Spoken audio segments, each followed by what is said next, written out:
یاسف بڑے مصروف لگ رہے ہیں آپ, کچھ خاص کام کر رہے ہیں؟ کاشف, آپ کو یاد ہے میرا ایک دوست ولیم ہے جو کہ بائبل کالج میں پروفیسر ہے, اور وہ آج کل اپنے اسٹوڈنٹس کی مدد کر رہا ہے کہ وہ خداوند کی خدمت میں کیسے آئیں. تو میں اس کی حوصلہ افزائی کے لیے اسے کچھ ای میل لکھنا چاہ رہا ہوں, اور میں لفظوں کا چناؤ کر رہا ہوں کہ کیا بہتر طور پر سے ای میل لکھی جائے.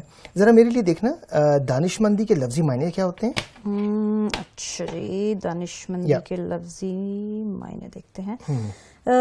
یہ ہے بھرپور علم اور اچھے فیصلے کرنے کا خاص تجربہ. یہ اچھی بات ہے. میں سوچ رہا ہوں کہ کلام مقدس میں سے اسے ایک آیت بھیجوں. میرے لیے ذرا یہ آیت نکالیں آپ, امثال 25واں باب اور اس کی 28ویں آیت.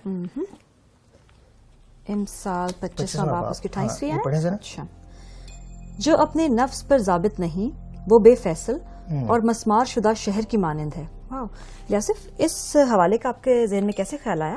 جب میں ولیم کو لکھ رہا تھا تو میں سوچ رہا تھا کہ ولیم دانش مند بھی ہے اور اس کا سیلف کنٹرول بھی اچھا ہے, تو میں کیوں نہ اسے کردار کے حوالے سے کچھ لکھوں, کیونکہ کردار انسان کا اسی وقت ظاہر ہوتا ہے جب اسے کوئی نہ دیکھ رہا ہو.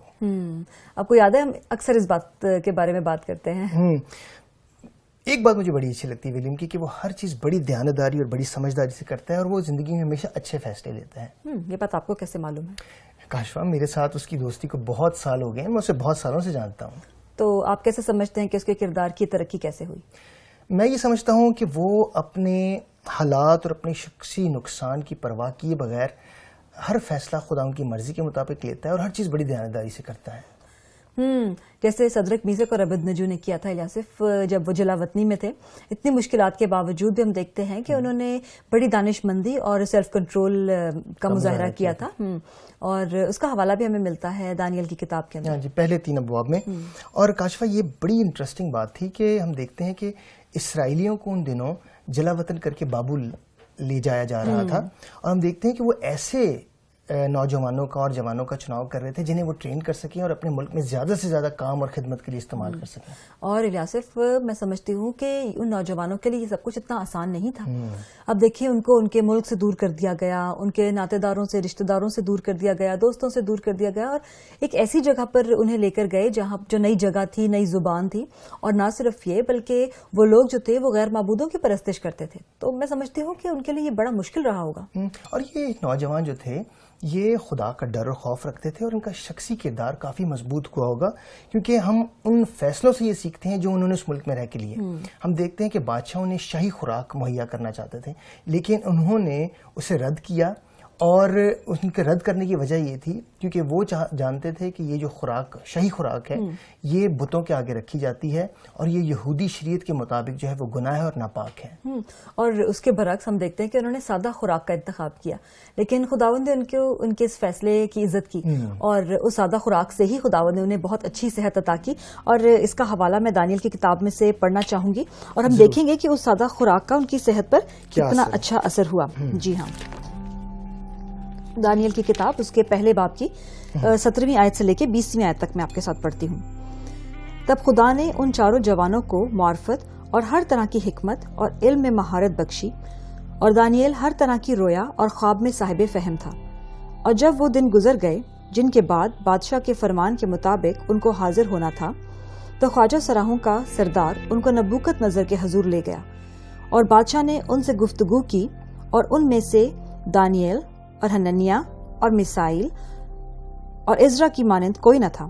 اس لیے وہ بادشاہ کے حضور کھڑے رہنے لگے, اور ہر طرح کی خرد مندی اور دانشوری کے باب میں جو کچھ بادشاہ نے ان سے پوچھا ان کو تمام فالگیروں اور نجومیوں سے جو اس تمام ملک میں تھے 10 درجے بہتر پایا.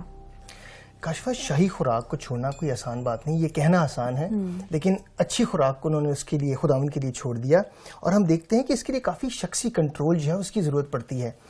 انہیں معلوم نہیں تھا کہ اس سادی خوراک سے جو وہ لے رہے ہیں ان کے جسموں پر کیا اثر پڑے گا, لیکن صرف خداوند کو عزت دینے کے لیے, خداوند کے نام کو جلال دینے کے لیے انہوں نے اس شاہی خوراک کو چھوڑا اور سادی خوراک کا انتخاب کیا.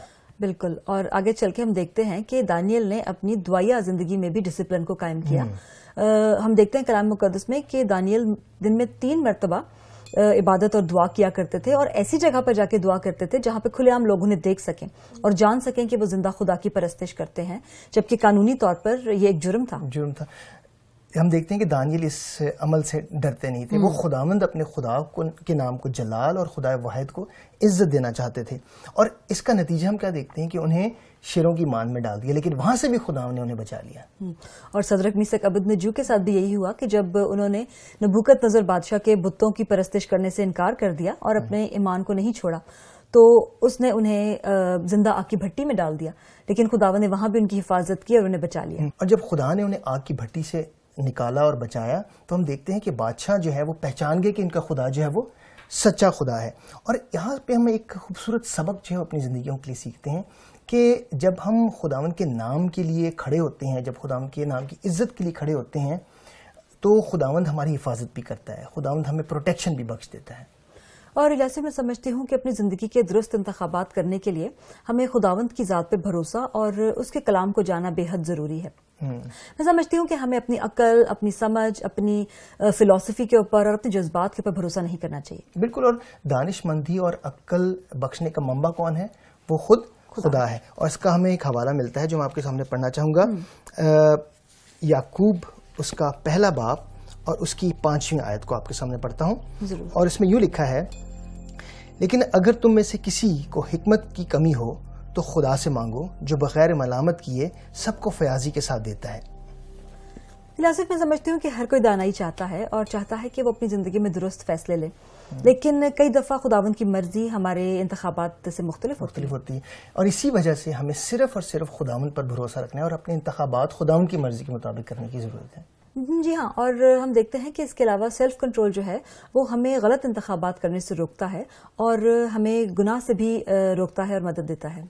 بالکل. اور ہماری زندگیوں کا, ایمانداروں کی زندگیوں کا ایک ہدف یہ ہے کہ ہم خداوند یسوع مسیح کے مانند جو ہے وہ بنتے چلے جائیں. اور خداوند یسوع مسیح کے مانند بننے کے لیے ہمیں 2 چیزوں کا دھیان خاص طور پر رکھنا پڑتا ہے. ایک تو اپنی زندگی کے انتخابات جو ہیں وہ خداوند کی مرضی کے مطابق کریں, اور دوسری بات یہ ہے کہ زندگی میں سیلف کنٹرول جو ہے بہت ضروری ہے, کیونکہ جب ہماری زندگی میں سیلف کنٹرول ہوگا اور ہم اپنی زندگی کے فیصلے خداوند کی مرضی کے مطابق لینا سیکھ لیں گے تو ہم خداوند یسوع مسیح کی مانند بنتے چلے جاتے ہیں. الیاس, آج کی ساری اس بات چیت سے میں اپنے آپ کو بڑا دانش مند سا محسوس کر رہی ہوں. تو آپ کیوں نہیں اس باتوں کا خلاصہ کرتے؟ ضرور.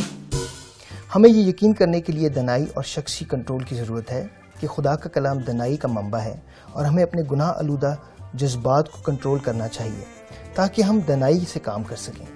دانیل کی کتاب ہمیں دانائی اور شخصی کنٹرول کا عمدہ نمونہ پیش کرتی ہے. ان خوبیوں کے لیے ہمیں دینوی دانائی اور خواہشات سے دور رہنا چاہیے اور وہ کام کرنے چاہیے جس سے خدا کی تعظیم ہو. الیاس, میرا پتہ کیا دل چاہ رہا ہے کھانے کا, chocolate ice cream with caramel. ابھی تو ہم نے سیلف کنٹرول کی بات کی ہے, شخصی کنٹرول کی. شخصی کنٹرول آپ کو واقعی کھانا ہے تو ابھی لیں. حاضر ہے chocolate ice cream with caramel, اور یہ بھی حاضر ہے.